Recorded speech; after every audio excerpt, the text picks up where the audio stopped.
I will not send my kids to school. I don't think they're gonna learn anything.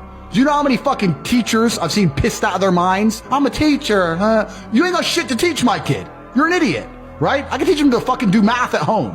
We have the internet. We have unlimited information. I can say Google World War II, write a report, boom, talk tomorrow. And with discipline, my kid will know more than any kid in any public school. Without the indoctrination, without all the fucking propaganda. If and when I do have kids of my own, I will follow suit and not send them to public school. I went to public school and there wasn't propaganda and indoctrination like there is today. It is completely impossible now to have any say or control over what gets put into your child's head on a day-to-day when they attend public school. Public school has become a breeding ground for all kinds of nonsense that gets put ahead of what the purpose of school is supposed to be for. As a parent, it's truly not worth the risk of sending your kid to public school. Would you send your kid into the school system of today?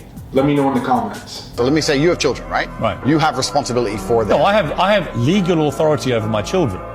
That is very different to having legal authority over my wife or my female partner. Completely, but the point I'm trying to make... So you accept that? I accept that you used the analogy of responsibility for a child. My friend, these are actually really important things. They're important things, but you interrupt me every 5 seconds, so it's hard for me to actually explain my point. The point I'm making here is very simple.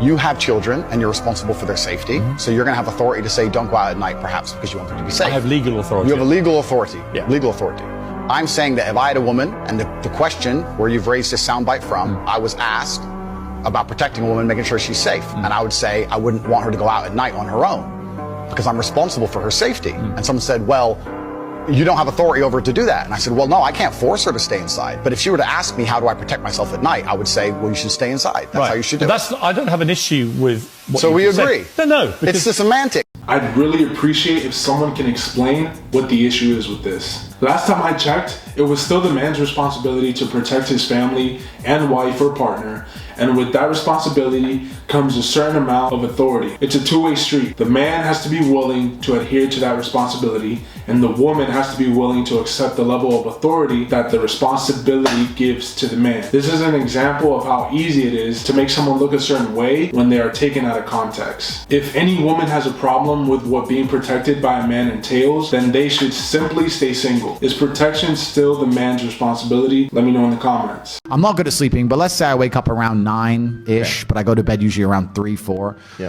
First thing I do is drink 2 liters of water. Then I train. Every day I train for about... What do you do? I train for about 30 to 45 minutes a day. I don't train... What is it? What kind of training is it? Mainly it's weights now. I don't box as often because it's inconvenient. Like if I was training for a fight, it's different. Yeah. And I was sparring a couple days ago. I still got the move. No one can hit me, so I'm still got it. Yeah. But yeah, so usually about 45 minutes, I tear through a bunch of weights. I just go as crazy as I can, get that out of the way. Yeah. Bunch of coffee because I love caffeine. I believe caffeine's a miracle drug, so I'll have 2 or 3 coffees and another 2 liters of water. I only eat dinner every day. I don't eat breakfast. I don't eat lunch. Yeah. And then from there, it's just completing tasks. I have something to do. I have a podcast with you to do, or I have somewhere to go, or I have to go. Maybe sometimes it'll be something good, like pick up a new car or new watch. But if not, I promise you now, I spend every waking second on my laptop or staring at my phone running the empire. Did you notice how simple Andrew Tate's routine is? This goes to show you that it doesn't take a crazy busy schedule or doing anything outside the ordinary to become highly successful at what you do. The key is to be extremely productive no matter what the task. I understand that he has the luxury of working from his phone or computer and that most people can't do that due to having regular day jobs, but that doesn't mean that you can't build a side hustle from your phone or computer. I once heard Andrew Tate say to become addicted to producing content instead of being addicted to consuming it. And I thought that was really great advice. You can do what I do, for example, and consume content that you can turn into your own, like what I do with all the reaction videos on this channel. I'd like to know what your daily routine is. Let me know in the comments below, and don't forget to like the video and subscribe to the channel.